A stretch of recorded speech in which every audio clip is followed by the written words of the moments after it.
Setting up your Shark IQ robot is easy. First, set up your charging dock. Use the cord wrap behind the dock to shorten the cord as needed. The power indicator will light up when plugged in. Place the base in an open area that can easily be accessed by your robot. The more room in front of your dock without any obstructions, the better. Remove any protective plastic from your robot sensors. Then turn it over and install the 2 side brushes. Press the power switch on the side of your robot to the on position and place it on the dock. While the robot is charging, the 2 blue LED lights will cycle. When charging is complete, both blue lights will be solid.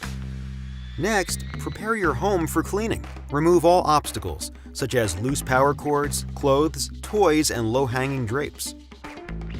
Then, set up the Shark app to control your Shark IQ robot.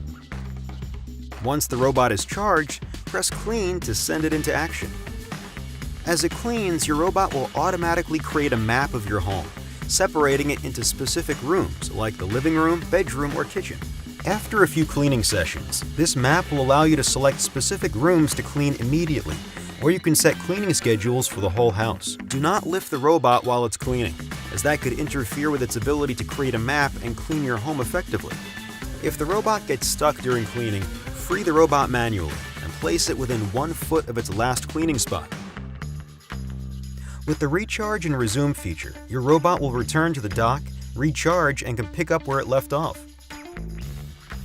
For additional information, visit the Help section of your app or sharkclean.com.